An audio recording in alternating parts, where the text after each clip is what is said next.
नमस्कार। आज हम एक ऐसे ऐतिहासिक स्थल के बारे में बात करेंगे जो न केवल भारत बल्कि पूरी दुनिया का एक महत्वपूर्ण धरोहर है, ताजमहल। ये स्मारक भारतीय इतिहास और संस्कृति का एक अहम हिस्सा है और विश्व धरोहर के रूप में यूनेस्को द्वारा इसे मान्यता प्राप्त है। ताजमहल की सुंदरता और इसके निर्माण की कहानी लोगों के दिलों को छूने वाली है। ताजमहल का इतिहास। कुछ धर्म के लोग मानते हैं कि ताजमहल का निर्माण मुगल सम्राट शाहजहां ने अपनी पत्नी मुमताज महल की याद में किया था। मुमताज महल की मृत्यु 1631 में उनकी 14वीं संतान को जन्म देने के दौरान हुई थी। शाहजहां ने अपनी पत्नी के प्रति अपने प्रेम को अमर करने के लिए एक अद्भुत और भव्य स्मारक बनाने का निर्णय लिया। पर कार्बन डेटिंग से पता चलता है कि ताजमहल 15वीं सदी में बना हुआ एक भगवान शिव को समर्पित शिव मंदिर है, जिसे बाद में आक्रमणकारियों ने तोड़कर ताजमहल का नाम दे दिया है और इसके शिव मंदिर होने के सभी प्रमाण को मिटा दिया और इसको ताजमहल के नाम से प्रसिद्ध कर दिया और नई स्टोरी हम सबको बताए। ताजमहल को तेजोमहल साबित करने के लिए अब तक हिंदू पक्ष कोर्ट में साक्ष्य प्रस्तुत कर रहा था, लेकिन इस मामले में मुस्लिम पक्ष सामने खड़ा हो गया है। मुस्लिम पक्ष ने पक्षकार बनाने के लिए कोर्ट में प्रार्थना पत्र दिया है। साथ ही ताजमहल को मकबरा साबित करने के साक्ष्य भी पेश किए हैं। दुनिया के 7 अजूबों में से एक प्रेम का प्रतीक ताजमहल या फिर तेजोमहल है। मामला कोर्ट तक खींच गया है। ताजमहल में हिंदू त्योहारों पर पूजा अर्चना और जलाभिषेक की मांग मामले में नया मोड़ आया है।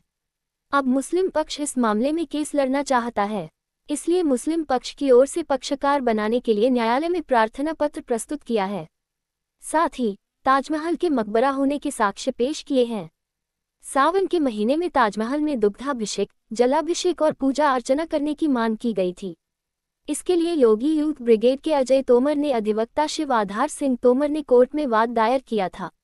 मंगलवार को लघुवाद न्यायालय में न्यायाधीश मृत्युंजय श्रीवास्तव की अदालत में सुनवाई हुई, जिसमें मुस्लिम पक्ष की ओर से सैयद इब्राहिम हुसैन ने अपने अधिवक्ता की ओर से प्रार्थना पत्र प्रस्तुत किया है।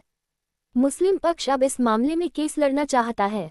प्रतिवादी मुस्लिम पक्ष ने ताजमहल को मकबरा होने के साक्ष्य अदालत में पेश किए हैं, जिस पर वादी पक्ष की ओर से आपत्ति दाखिल करने के लिए कोर्ट से समय मांगा है। अब इस मामले में अगली सुनवाई 7 अक्टूबर को होगी। अगर आज की ज्ञात हिस्ट्री की बात करें, ताजमहल का निर्माण कार्य 1632 में शुरू हुआ और ये लगभग 22 वर्षों तक चलता रहा। इस भव्य स्मारक को बनाने में करीब 20,000 श्रमिकों ने काम किया और इसे बनने में कुल 32 मिलियन रुपये की लागत आई, जो आज के समय में बहुत बड़ी रकम है। ताजमहल की वास्तुकला। ताजमहल की वास्तुकला भारतीय कला का अद्भुत मिश्रण है। इस स्मारक का प्रमुख आकर्षण उसकी सफ़ेद संगमरमर से बनी गुंबदनुमा संरचना है, जो भारत के सबसे बड़े संगमरमर की संरचनाओं में से एक है। इस गुंबद का व्यास 35 मीटर से भी अधिक है और ये लगभग 240 फीट ऊंचा है। ताजमहल के चारों कोनों में 4 मीनार हैं, जो इसकी भव्यता को और बढ़ाते हैं। इन मीनारों का डिज़ाइन ऐसा किया गया है कि ये ताजमहल के संरचनात्मक संतुलन को बनाए रखते हैं। संगमरमर की सफ़ेदी, जड़ाव काम और फूलों की नक्काशी इसे और भी आकर्षक बनाती है। ताजमहल के आसपास के बगीचे और बत्तियां इसे एक सुरम्य वातावरण प्रदान करते हैं, जिससे इसका सौंदर्य और भी निखरता है। ताजमहल का सांस्कृतिक और धार्मिक महत्व।